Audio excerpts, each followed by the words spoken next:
MLS Cup week begins with a look at each team's goalkeeper, and we break down the final four contestants for Goal of the Year. Next on The Daily.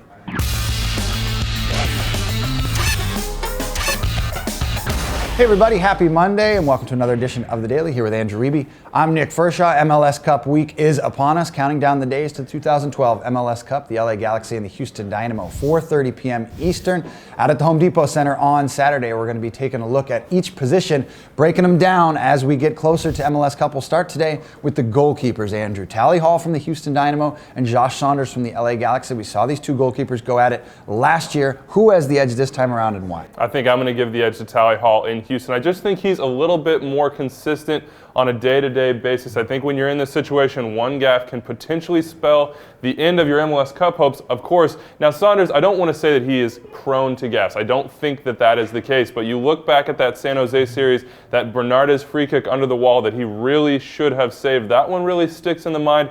I just think in the long run, Hall is going to be more consistent. Now, on the flip side, the knock on Hall is that maybe he is not the best with his feet. So perhaps you give it to Saunders there. Maybe LA tries to force action back into him, see if they can win second balls in their own in Houston's half, and then push forward. But realistically, pretty much a wash. I'll take Hall, just a little bit more consistent. Tally Hall, one of the best young goalkeepers in the league, and then Josh Saunders, who's taken over for Donovan Ricketts so admirably out in LA. Definitely the Galaxy's number one. Make sure you tune into MLS Cup on Saturday, 4:30 p.m. Eastern on ESPN, and there's a live chat on MLSsoccer.com. Well, MLS took a break over the Thanksgiving weekend, but American exports certainly did not, and plenty of them in the news, especially the guys down at Club Tijuana in Mexico. A handful of Americans down there, and they're doing very well. Yeah, the odds for them getting to the final in Liga MX were slim to none. Down 2-0 to Club Leon after that first leg, but 3 unanswered goals later, and they are into that final, have a chance at silverware. I think this is a huge surprise for most involved. Club Leon not expected to give up that advantage. I don't think they've been shut out in a very, very long time. 2 good shifts from Americans in that one. Edgar Castillo, of course, on the left wing, and then Joe Benny Corona had a better game than he had in the first leg. That first leg of the final, 2-leg final down in Mexico. That's on Thursday in Club Tijuana. Other big news down in Mexico, Jose Francisco Torres switching from Pachuca to Tigres. This is a big move for him. He's been with Pachuca for a long time. That's how everybody identifies him down in Mexico. He's switching clubs and across the pond in Europe. Clint Dempsey with his new team in Tottenham saying maybe he doesn't get the ball as much as he would like, but he helped set up a goal on Sunday. Yeah, playing that underneath forward role underneath Jermaine Defoe, and he had some good moments, he had some off moments, but when it mattered in the second half, when they needed to put the game away against West Ham, a delicate little chip over the top to Gareth Bale and a beautiful finish from the Welshman, and it was game over. He also helped set up that third goal with what in MLS we would call the second assist. But in England, they get nothing for it, but a beautiful play nonetheless. And Jeff Cameron also in action over the weekend, played very well for Stoke City in a big win over Fulham. You can catch all the American exports news on MLSsoccer.com.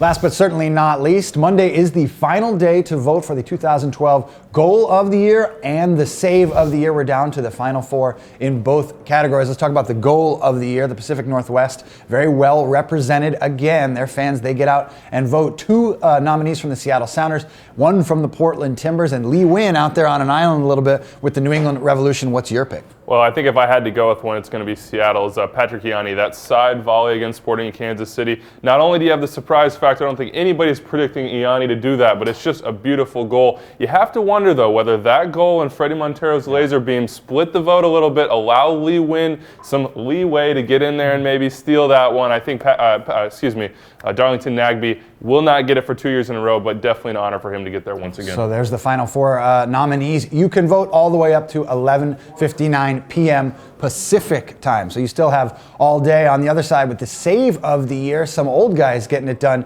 3 of the final 4 nominees belong to Nick Rimando from Real Salt Lake, and the 4th, Joe Cannon. So pick your poison here. You have a couple choices from Nick Rimando or a great save from Joe Cannon up in Vancouver. Yeah, and I think I'm going to have to go Rimando. We've seen it all season long in the Save of the Week category. He has been dominant, but I think the kick save against LA, it sticks out for me as one that most keepers are not able to make. Such dexterity, such quickness, such agility to get that done. He's got a 75% chance. I think you've got to give it to him. All those young goalkeepers in the league, and it's the old guys up for Save of the Year. You can check out MLSsoccer.com and find the way to vote. Make sure that you tune in to the latest edition of Extra Time Radio. That comes out on Monday. A special edition looking back at the legacy of David Beckham, who will play his final MLS game in MLS Cup. We'll be joined by Grant Wall from Sports Illustrated and Lexi Lawless from ESPN. You can catch that on iTunes, Buzzsprout, and Stitcher Radio. Does it for us. We'll see you again tomorrow.